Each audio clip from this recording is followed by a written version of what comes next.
Good evening, student. Myself Rashmi Sharma, Department of Botany, Pandit Jawaharlal Nehru arts and science PG college Bemetara Chhattisgarh.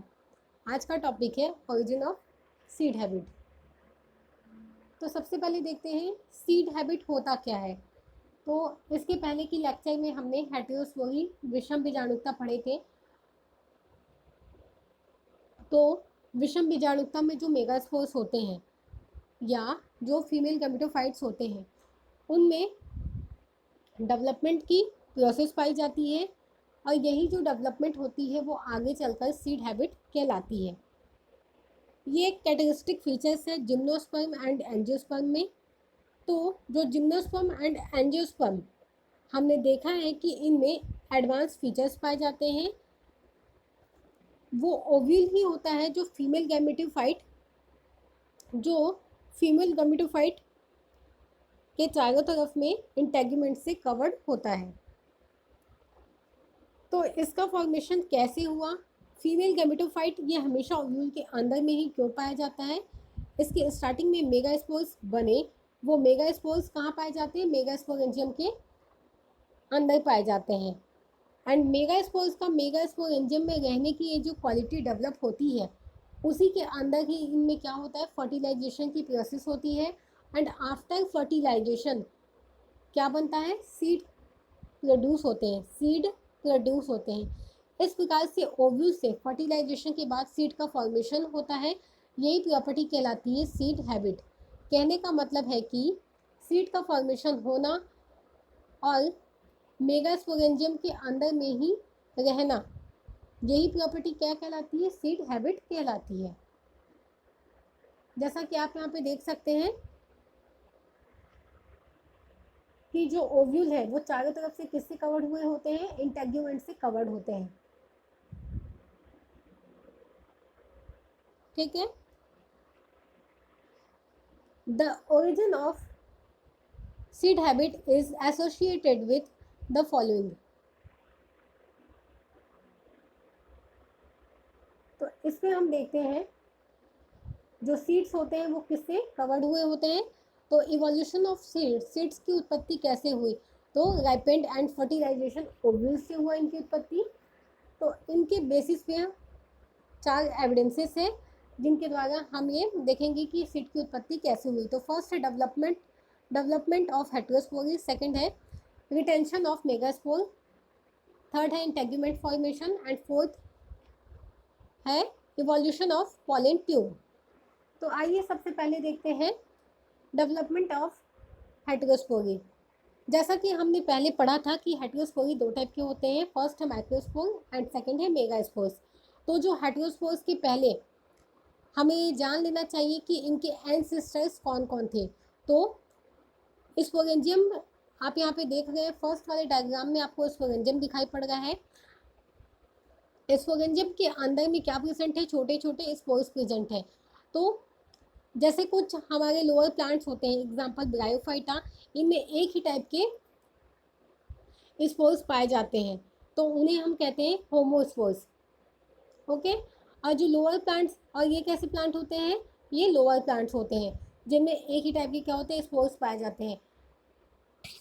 एक ही type के spores पाए जाते थे, कहने का मतलब ये कैसे होते हैं? पुराने टाइप के एंसेस्टर्स थे। इनमें स्पोर्स जो होते थे वो एक ही टाइप के बने तो हम इसे क्या कहते थे? होमोस्पोर्स कहते थे। लेकिन जैसे जैसे सीड की ओरिजिन स्टार्ट हुई तो ये किस में कन्वर्ट होने लग गए? ये हेटेरोस्पोरी में कन्वर्ट होने लग गए। तो जैसा कि हम लोग टेरिडोफाइटा में देखते हैं कि इनमें हेटेरोस्पोरी एंड होमोस्पोरी दोनों के ही गुण पाए जाते हैं। तो हेटेरोस्पोरी में क्या होता है कि यहाँ पे 2 टाइप के जब स्पोर्स बनते हैं तो 2 टाइप के स्पोरेंजियम का भी फॉर्मेशन होता है, माइक्रोस्पोरेंजियम एंड मेगास्पोरेंजियम। माइक्रोस्पोरेंजियम के अंदर माइक्रोस्पोर्स रहते हैं जो कि मेल गैमेट्स होते हैं। एंड मेगास्पोरेंजियम के अंदर में मेगास्पोर्स रहते हैं जो कि फीमेल गैमेट्स होते हैं। एंड यदि हम माइक्रोस्पोरेंजियम एंड मेगास्पोरेंजियम के अंदर देखें तो हमको क्या दिखाई पड़ता है? जो मेल गैमेट है एंड फीमेल गैमेट है वो धीरे धीरे क्या होने लग जाते हैं? बाहर निकलना बंद कर देते हैं। ठीक है, बाहर निकलना बंद कर देते हैं। और अंदर में ही रहना वो स्टार्ट कर देते हैं। तो एक टाइप से ये क्या कहलाता है, एंडो मेगास्पोर कहलाता है। तो इस टाइप की जो स्टार्टिंग हुई वो क्या कहलाती है, सीड हैबिट कहलाती है। जैसा कि आप थर्ड वाले यहाँ पे डायग्राम में देख सकते हैं, एंडोस्पोर, बीच में आपको मेगास्पोर दिखाई पड़ गया है एंड वो चारों तरफ से क्या है, एक लेयर से कवर्ड हो गया है। तो यही प्रोसेस क्या कहलाती है, सीड हैबिट कहलाती है। फोर्थ देखते हैं यहाँ पे, इंटेग्यूमेंट फॉर्मेशन। जैसा कि आपने एंजियोस्पर्म एंड जिम्नोस्पर्म में देखा ही है कि उनमें क्या पाया जाता है, ओव्यूल के चारों तरफ में एक लेयर पाई जाती है जिसे हम क्या कहते हैं, इंटेग्यूमेंट कहते हैं। तो ये कहाँ से उत्पन्न हुए, ये हुए हैं कार्बोनीफेरस पीरियड में, 282 350 MYA मिलियन ईयर अगो में इनकी उत्पत्ति हुई थी। जो उस समय क्या हुआ था, उस समय ये हुआ था कि जो मेगास्पोर्स हैं, जो आपको यहाँ पे ब्लैक कलर के दिखाई पड़ गए सेंटर पॉइंट में, जो मेगास्पोर्स थे वो मेगास्पोर्स मेगास्पोरेंजियम के अंदर में पाया जाता था और मेगास्पोरेंजियम के बाहर साइड में आपको फिंगर लाइक स्ट्रक्चर दिखाई पड़ गए फर्स्ट वाले डायग्राम में, फिंगर लाइक आउटग्रोथ थे। अब ये आउटग्रोथ धीरे धीरे क्या होने लग गए, आपस में फ्यूज होने लग गए, आपस में फ्यूज होना चालू हो गए और एक दूसरे से मिलने लग गए। जैसा कि ओरिजिन, जैसा कि क्या होता है, जैसे कि ओरिजिन स्टार्ट हुआ था सीड का। ओके, फर्स्ट में आप देख सकते हैं यहाँ डायग्राम में कि 6 से 7 इंटेग्यूमेंट आपको दिखाई पड़ गए हैं और सेकंड में ये क्या होते हैं, आपस में जुड़ना स्टार्ट होते हैं। एंड थर्ड डायग्राम में यदि आप देखेंगे तो आपको दिखाई पड़ेगा कि ऊपर में नीचे से जो इंटेग्यूमेंट है वो लगभग जुड़ चुके हैं, केवल ऊपर जो टिप वाला पॉइंट होता है वहीं पे 4 से 5 जो इंटेग्यूमेंट है वो बचे हुए आपको दिखाई पड़ेंगे। एंड लास्ट वाले डायग्राम में आप देखेंगे तो सभी जो इंटेग्यूमेंट है वो आपस में फ्यूज होकर एक जैसा बन गया है। एंड सेंटर में आपको क्या दिखाई पड़ रहा है, मेगास्पोर दिखाई पड़ रहा है। ओके, तो इस टाइप से जो मेगास्पोर थे वो अंदर में क्या हो गए थे, कवर्ड हो गए थे। एंड ये अंदर में कवर्ड करने वाला जो स्ट्रक्चर था वो क्या कहलाता है, इंटेग्यूमेंट। इंटेग्यूमेंट ही था जो जिसने क्या किया था, ओव्यूल को चारों तरफ से कवर्ड कर लिया था, अर्थात सीड फ्रूट के अंदर में कवर्ड थे। तो इसी में ये जो प्रॉपर्टी थी कि वो अपने आप को क्या कर ले, एडवर्स कंडीशन में भी बनाए रखे और इस तरह के सीड का जो उत्पत्ति हुई या इस टाइप के सीड्स जो है वो बनना स्टार्ट हुए, ये मोनोकाट एंड डाइकॉट दोनों में ही ये हैबिट जो है वो हमको दिखाई पड़ने लग गई। ओके, आगे देखते हैं, जो सीड्स होते हैं वो अपने अंदर रिजर्व फूड मटेरियल को स्टोर करके रखते हैं एंड जब फेवरेबल कंडीशन आती है तो वो जर्मिनेट हो जाते हैं। यहाँ पे आप देख सकते हैं, नेक्स्ट है यहाँ पे डेवलपमेंट ऑफ पॉलन ट्यूब। तो जैसा कि हम सभी जानते हैं कि जो लोअर प्लांट्स होते हैं जैसा कि ब्रायोफाइटा एंड टेरिडोफाइटा, इनमें जो मेल गैमेट होते हैं उनमें क्या पाया जाता है, फ्लैजिला पाया जाता है। एंड ये फ्लैजिला के थ्रू कहाँ पहुँचते हैं, ये फीमेल गैमेटोफाइट के या फीमेल गैमेट के कहाँ पहुँचते हैं, ये आपको पॉलन ट्यूब वाला पार्ट दिखाई पड़ रहा है। पॉलन से होते हुए पॉलन ट्यूब के अंदर पहुंचते हैं कौन, मेल गैमेटोफाइट पहुंचते हैं फ्लैजिला से, फ्लैजिला की हेल्प से तैरते हुए कहाँ पहुंचते हैं, ओव्यूल के पास पहुंचते हैं। एंड ओव्यूल के नीचे, एंड ओव्यूल को क्या करते हैं, फर्टिलाइज करते हैं, जिससे क्या डेवलप होता है, सीड का फॉर्मेशन होता है।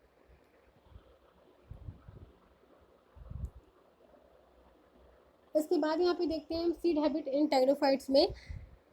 इसके बाद में हम क्या देखते हैं कि जो मेगास्पोर्स होते हैं वो कैसे होते हैं, कवर्ड होते हैं और बहुत ही अंदर तक गए हुए होते हैं। And male gamete and female gamete आपस में फ्यूज होकर के क्या बनाते हैं, ये बनाते हैं सीड का फॉर्मेशन किए। जैसा कि हमने यहाँ पे पहले वाले साइड में देखा, मेल गैमेट ने क्या किया, मेल गैमेट पॉलन ट्यूब से होते हुए कहाँ पहुँचा, ओव्यूल के पास पहुँचा। एंड ओव्यूल के पास पहुँचने के बाद वो क्या करता है, फर्टिलाइजेशन करता है। एंड फर्टिलाइजेशन के बाद में किसका फॉर्मेशन होता है, सीड का फॉर्मेशन होता है। तो सीड को हम क्या कह सकते हैं, जो फर्टिलाइज्ड ओव्यूल होता है वही क्या कहलाता है, वही कहलाता है सीड। जब सीड मेगास्पोरेंजियम के अंदर ही रहते हैं तो उसे हम कहते हैं सीड हैबिट। तो इस प्रकार से हम ये समझ सकते हैं कि सीड का जो मेगास्पोरेंजियम के अंदर में ही रहना क्या कहलाता है, सीड हैबिट कहलाता है। सीड हैबिट क्या होते हैं? जैसा कि मैंने बताया कि फर्टिलाइज्ड ओव्यूल क्या कहलाते हैं? सीड होते हैं। ओव्यूल, अब ओव्यूल क्या है? तो ओव्यूल एक टाइप का मेगा स्पोर है जो मेगा स्पोरेंजियम के अंदर बनता है। ओव्यूल किस में बनते हैं? तो ओव्यूल बनते हैं स्पर्मेटोफाइट्स में। ओव्यूल क्या होते हैं या किस में बनते हैं? तो ओव्यूल्स होते हैं, स्पर्मेटोफाइट्स होते हैं। जिम्नोस्पर्म एंड एंजियोस्पर्म, जो कि आज के कैसे प्लांट से डेवलप्ड प्लांट है, उनके अंदर ओव्यूल पाया जाता है। The origin of seed habit in associated with a following. यदि हम यहाँ पे देखें तो हमको दिखाई पड़ेगा जो स्पोर्स होते हैं वो कैसे होते हैं। स्पोर्स का यहाँ पे प्रोडक्शन कैसा होता है? दो टाइप के स्पोर्स प्रोड्यूस होते हैं। हेटेरोस्पोर्स में दो टाइप के स्पोर्स प्रोड्यूस होते हैं। फर्स्ट है माइक्रोस्पोर एंड सेकंड है मेगा स्पोर। एंड सेकंड में देखते हैं कि जो मेगा स्पोर्स होते हैं वो कहाँ बनते हैं? वो बनते हैं मेगा स्पोरेंजियम के अंदर में बनते हैं। लेकिन जितनी संख्या में मेगा स्पोर्स को बनना चाहिए वो क्या हो जाते हैं? वो सभी मेगा स्पोर्स का रिडक्शन हो जाता है और केवल एक ही जो मेगा स्पोर्स होते हैं वो फाइनली वहाँ पे बचते हैं। नेक्स्ट है retention and germination of the megaspore and fertilisation of the egg. यहाँ पे मेगास्पोर जो होता है वो क्या करता है? आफ्टर फर्टिलाइजेशन किसका डेवलपमेंट करता है? जर्मिनेशन के बाद में एग का फॉर्मेशन होता है, जो सीड्स होते हैं, एंड सीड बाद में क्या करता है? जर्मिनेशन की प्रोसेस करती है। फोर्थ है यहाँ पे continued development of the fertilised egg into the embryo while still in situ. जो फर्टिलाइज्ड जो यहाँ पे एग होता है मीन सीड होता है वो कैसे होते हैं? इंटेग्यूमेंट से, एम्ब्रियो से ढके हुए होते हैं और वैसे ही बने हुए रहते हैं, उसी अवस्था में पड़े रहते हैं।